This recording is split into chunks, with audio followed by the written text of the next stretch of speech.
নমস্কার বন্ধুরা, চলে এলাম একটি নতুন ভিডিওর সাথে। আজ আমি তোমাদেরকে বলবো শ্রীকৃষ্ণের শিশুপাল হত্যা রহস্য। মহাভারতের পাতায় এমন একটি ঘটনা নথিভুক্ত আছে যা আমাদের শেখায় যে ঈশ্বর যেমন দয়ালু তেমনই ন্যায়প্রিয়। ক্ষমারও একটি সীমা থাকে, আর যখন সেই সীমা অতিক্রম হয় তখনই সুদর্শন চক্র উত্থিত হয়। এটি চেদিরাজ শিশুপালের কাহিনী। শিশুপালের জন্ম সাধারণ ছিল না। যখন সে জন্মগ্রহণ করে তখন প্রাসাদে খুশির বদলে আতঙ্কের সৃষ্টি হয়েছিল। নবজাতক শিশুটির 4টি হাত ছিল এবং কপালে ছিল তৃতীয় নয়ন।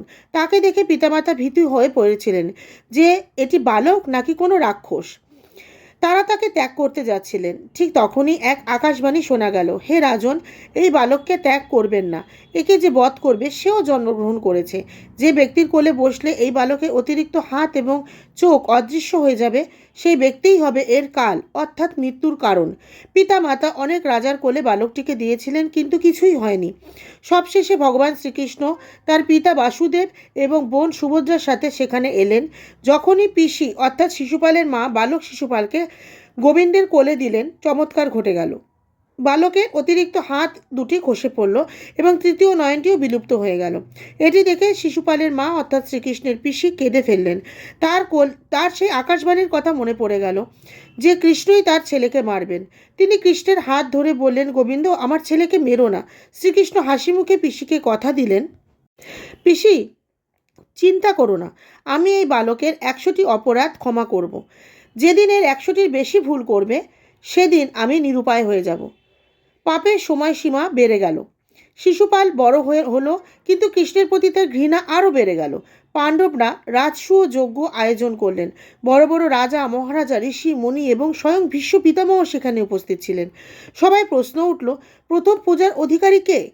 ভীষ্ম পিতামহ বললেন, 3 লোকে কেবল শ্রীকৃষ্ণই প্রথম পূজ্য। ব্যাস, এই কথাটি শুনে শিশুপালের মন শুলের মতো বিঁধল। সে রাগে লাল হয়ে দাঁড়িয়ে পড়ল এবং ভরা সবাই ভগবানকে অপমান করতে শুরু করলো। সে চিৎকার করে বলল, ধিক্কার জানাই তোমাদের সবাইকে। এই গোয়ালাকে রাজাদের মাঝে সম্মান দিচ্ছ, যে মাখন চোর, যার কুল নেই, যে সে প্রথম পুজোর যোগ্য? শিশুপালে একের পর এক গালি দিতে থাকলো। সভা স্তব্ধ হয়ে গেল। ভীম এবং অর্জুন এতই ক্রুদ্ধ হলেন যে তাকে তারা মারতে উদ্যত হলেন। কিন্তু শ্রীকৃষ্ণ চোখের ইশারায় তাদেরকে থামিয়ে দিলেন। শ্রীকৃষ্ণ শান্ত হয়ে হাসি মুখে ছিলেন, কিন্তু মনে মনে শিশুপালের পাপের গণনা করছিলেন। কিন্তু শিশুপাল থামছিল না। সে 100তম গালিটি দিল। কৃষ্ণ সতর্ক করলেন, শিশুপাল, এবার থামো। আমার কথা রাখা পূর্ণ হয়েছে। কিন্তু বিনাশকালে বিপরীত বুদ্ধি। শিশুপাল অট্ট হাসি হেসে 101তম কুকথাটি বলল। সেই মুহূর্তেই শ্রীকৃষ্ণের মুখমণ্ডল তেজদীপ্ত হয়ে উঠল। তিনি হাত তুললেন এবং সুদর্শন চক্রের আহ্বান করলেন। বিদ্যুতের গতিতে চক্র চলল এবং চোখের পলকে ভরা শোভায় শিশুপালের মাথা দেহ থেকে বিচ্ছিন্ন হয়ে গেল। শিশুপালের মৃত্যুর পর এক অদ্ভুত ঘটনা ঘটল। তার দেহ থেকে এক তেজস্বী দিব্য জ্যোতি নির্গত হলো। সেই জ্যোতি নরকে না গিয়ে সবার সামনে ভগবান শ্রীকৃষ্ণের চরণে বিলীন হয়ে গেল।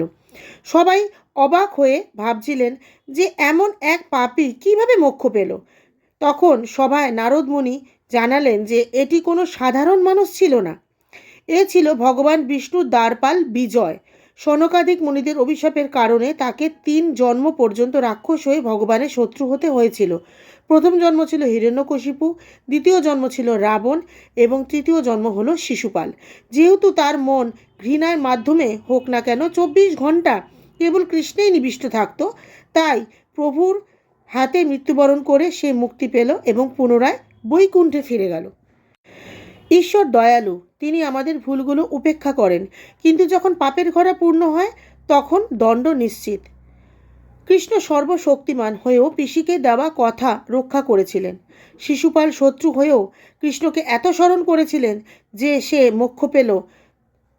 তাহলে ভাবুন, যারা আমরা ভক্ত তারা যদি কৃষ্ণকে স্মরণ করি ভালোবেসে, তাহলে আমরা কী না পেতে পারি।